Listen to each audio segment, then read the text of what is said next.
What's going on, guys? Today's video is going to be a little bit more serious because last night, January 6th, the U.S. Soccer Federation came out and they promoted USL to Division II status, which means I'm now a second division soccer player in America. I can fly.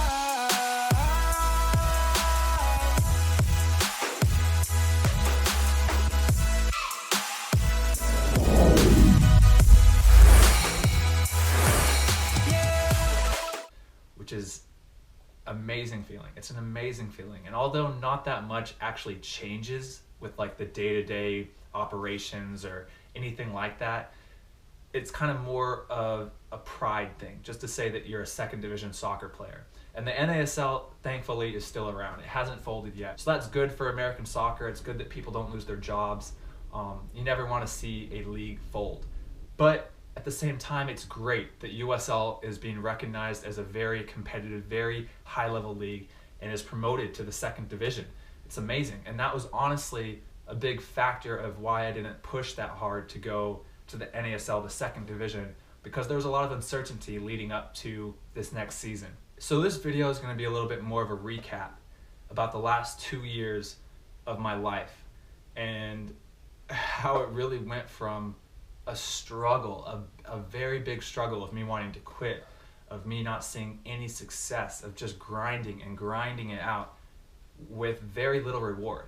And I want to share this because I think that in today's world, you see the pros and you see success and you see these huge players, Sergio Ramos, Ronaldo, Messi, Iniesta, and you see them just having tons and tons of success, and you never get to see the struggle. You never get to see the other side of soccer, because in reality, 50% of soccer players in the entire world make less than $1,000 per month. And to go after this dream of professional soccer, it's not as glamorous as a lot of people want to like make it out to be. It's a struggle, and you grind for very, very little reward. So I'm going to start basically from back when I dropped out of college. It was December of 2014. And I had just finished my senior year, and after having a successful collegiate career and successful season in the PDL, the San Jose Earthquakes U23, I decided that I was going to go for it. I was going to go for my dream of becoming a professional soccer player. I didn't have any real leads at it at all. I just thought that I needed to be free in case an opportunity comes up for me to chase. So after my senior season, I dropped out of school, and it was scary. It was terrifying. People were making fun of me. Parents were giving me weird looks when I would tell them that I dropped out to go chase a dream of becoming a pro soccer player. They're like, what are you doing with your life? You're 2 quarters away from graduating with an applied mathematics degree. Why would you throw this away? And I couldn't answer other than the fact that I wanted to become a professional soccer player. I was taking a huge risk, but it was worth it to me. And I had no idea that it was going to work out, but I would rather go after something that I truly wanted in life and fail than take the safe route. So after that, I was in the conversations with some USL teams. I was in conversations with some agents and some scouts, and I kind of just moved back in with my parents and kind of hoped for the best. I trained and waited for any opportunity that arose. And unfortunately, many of the opportunities that I thought that were coming up with some of the USL teams and some other professional teams didn't work out. And I quickly found myself with no real professional opportunities about February. And so 2 months had gone by of me just waiting. And then an opportunity came up to go to Iceland. I went over to Iceland and it didn't work out. I got cut after 2 weeks. I did some open trials and I went to Vancouver Whitecaps, and I actually got brought into their preseason camp. And after 2 days, I was cut. And then I started talking with Sacramento Republic in the USL. And they brought me in for a 2-day trial. And after I stayed there for a week, and after the week, they pretty much said, we can't sign you.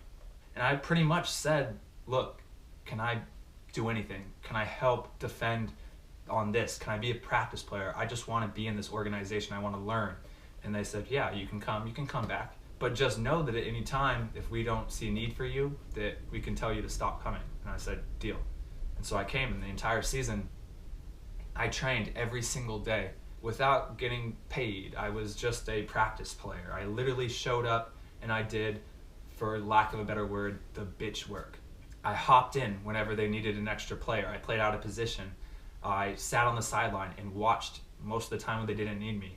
And I was so thankful for Sac Republic giving me that opportunity to come in and learn and develop. And I grinded that out for 9 months. I actually played games with a semi-professional team down in LA. So twice a week, I would drive 5 hours down and then 5 hours back. So I would train up in Sacramento and I would play my games down in LA with a semi-professional team. And I did this without pay. I did this because I wanted to keep chasing this dream.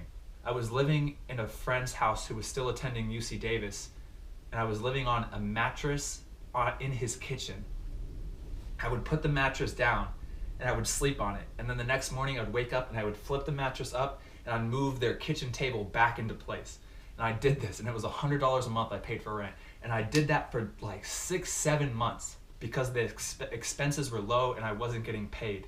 And it was terrible. I did extra coaching on the side, I did extra work on the side, and it was hard. But all I could think about was chasing after this dream of becoming a professional soccer player. I was doing all this and I was basically sacrificing so much of my life, of my professional, actual life, of like the real world, becoming an adult, and I was sacrificing all this stuff just for a contract to play in the USL for maybe $1,000 a month. You work your butt off every single day for pennies, but you need to love it so much. What you want to do in life, it needs to consume your thoughts every single day for it to be worth that. And then towards the end of the Sac Republic season, they basically said, look, we're going to the playoffs. We need to focus on a smaller group. This is going to be your last day. And I thank them. I thank them for the opportunity. I was so thankful for them letting me come every single day and learn and develop. And that was a huge part in developing me into a professional soccer player. And I'm so thankful for Sac Republic. And after that season, I continued to just train. And I lived on the mattress still. And I was doing extra coaching jobs to make ends meet. And through some mutual friends and some old coaches, I met Marcus. And Marcus brought me over to Germany. And in Germany, the thing was, I wasn't going to get like a fully professional contract. And I knew that. But my whole goal was to find a contract to make ends meet, to be able to continue to just be playing soccer while just paying off the tiny expenses that I could.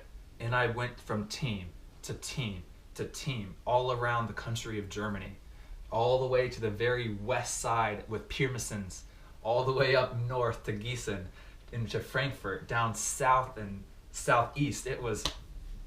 I went everywhere. I was looking for teams, any team that would let me come in and pay me enough money so that I could survive. I kept getting the same answer from teams. It was kept on saying, look, you're a great player. We would love to have you, but we just can't get you a visa or provide you with the money that you need to stay in Germany. And it was heartbreaking because I was at that level. I was being told I was at that level. And over again, it just didn't work out. And then I finally found TSC Watson-Born-Steinberg. That was a 4th division team in Germany, and after about 2 weeks of training with them, they said that they wanted to sign me to a contract, and they would give me an apartment, staying with another foreign player, and I could make money, and I could continue this dream. And it was the best day of my life to hear that. And then 2 days later, I was told that the sponsor backed out from my contract, and I no longer had a contract with that team. And that was the lowest I've ever felt in my entire life. After a year of grinding and working to get that contract offer and to be on such a high, to have the best feeling of your life, and then 2 days later being told the sponsor backed out and you're back to square one. I spent the entire day and I just bawled. I cried. Thousands of miles away from my home, away from my family. I was lonely. And it was like, for what? All this work, this year of grinding, and my parents helping me, supporting me. And I just felt like I failed and it wasn't working out. And I called my dad. I said, look, I want to come home. I'm done. I'm done playing soccer. It's been a year. How much longer do I chase after this dream of being a professional soccer player and just being told no. It was like my 10th team, I think, that had told me they did not want me on the team. 10 teams over a course of a year that said I'm not good enough to make the team. And my dad was like, look, just wait it out.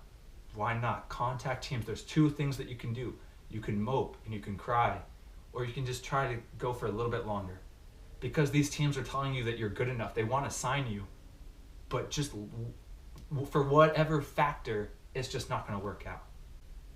And I said, you're right. So I started contacting teams again. I kept pushing, and it just kept working, and I was still in Germany alone, missing my family. And then SG Kinzenbach basically said, we would love to sign you. We can help you get a visa, and we can provide you with a very, very small contract, basically barely, not even really enough to live.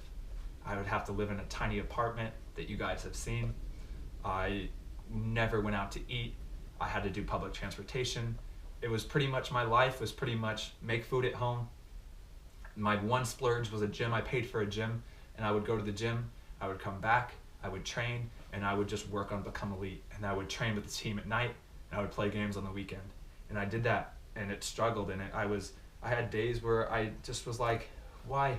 I'm thousands of miles away from my girlfriend. I'm thousands of miles away from my friends. I'm seeing my friends graduate. I'm seeing my friends get jobs, great jobs in the real world. I'm not spending time with the people I love. I'm away from my family for just enough to scrape by. Enough to just barely scrape by. I couldn't talk to anybody. I barely spoke German. But I thought in my head that playing soccer over in Germany, just that small contract, was going to propel me higher later on. And I kept grinding, I kept pushing, I kept training, I kept running, I kept working out. And at this point, it's now been over a year. It was a year and 4 months at that point, and still not a real professional contract. And I'd ask myself every day, am I making the right choice? Am I throwing my life away, chasing a dream that's not going to happen? And I didn't know the answer. I had no idea. But thankfully, with the support of my parents and my girlfriend, it really helped me. And I was at very low points in that year and a half. Very, very low points in my life where I wanted to quit. And then at the end of the season, I got a beam of light. The 4th Division, Watsonborn and Steinberg said they wanted to sign me for the following year, the 2016-2017 season. And I was pumped, and I was like, I have a contract now. I think I can do it. They just wanted me to come in for a couple days of trying out so I could play in front of some other sponsors so they could pay for my contract. And then I was messaged by the coach of the Orange County Blues. Basically, my name had been popping up, that I was a good right back, and they needed a right back. They wanted me to come out and to try out for this team in Orange County Blues, and that was a real professional team. The USL is a professional league. That Orange County Blues team was a professional team. And I knew that that's what I wanted. My goal was to play in Germany for a year or 2 years and then come back over and try to play in the USL. And I had this USL opportunity. But going after that, I might throw away my contract with Watsonborn Steinberg. And I didn't know. I didn't know what to do. I was freaking out. Do I throw away a pretty sure contract in the 4th Division of Germany for a USL professional contract with a professional team in a professional league with great exposure to higher leagues? And I didn't know. But I asked myself, what did I want in life? What was my goal? And it was to go and play in the USL. That was my goal. So I risked it. I put that 4th Division contract with the pay raise and everything on hold, knowing all well that I could be throwing away a great opportunity. And I went back to America and I tried out for the Orange County Blues, and I made the team. And that, making the team and signing that professional contract, was the biggest accomplishment and the greatest day of my life. At that moment, all the struggle, the year and a half of working and hitting rock bottom and training for what seemed like nothing, it made it all worth it. And it wasn't like the money was huge. The money was nothing compared to the real world. But it was the fact that I was a professional soccer player, a fully fledged professional soccer player, and that I was making enough money to completely live off of. And I was getting an apartment paid for. And I was playing in the USL, one of my biggest goals. And all of the terrible year and a half was made worth it just because of that. And playing every game and every practice, every day, every game with the Orange County Blues was a blessing. It was amazing. I kept on telling myself, I'd like look in the mirror and be like, you are getting paid to train, to go out and play soccer. This is your job. And it was amazing. I honestly can't describe it. And fortunately, I had a great rest of that 2016 season. And I attracted the attention of St. Louis FC. And they wanted to bring me in for a bigger contract. And to be scouted from a team, I didn't have to come in for a tryout. They saw me and they recognized that they liked my play. And to be scouted like that for a contract was amazing. It was like things are happening right now. It's going. And then I go into off-season and I have this great off-season. I'm training, I'm traveling, I'm meeting you guys. It's an amazing experience.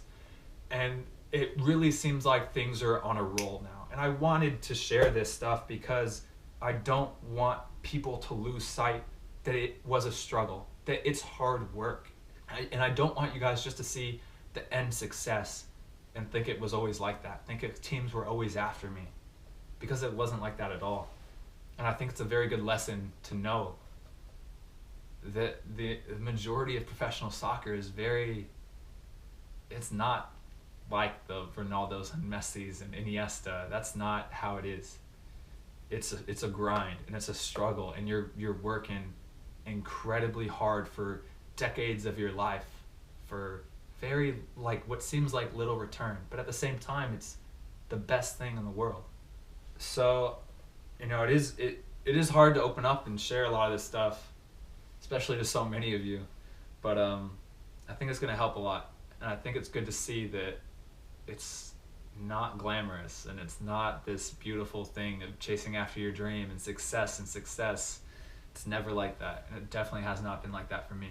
All I can do now is just continue to train, continue to work, continue to grind, and to see how far I can push this. And I know that if bad times come in the future, that they are temporary.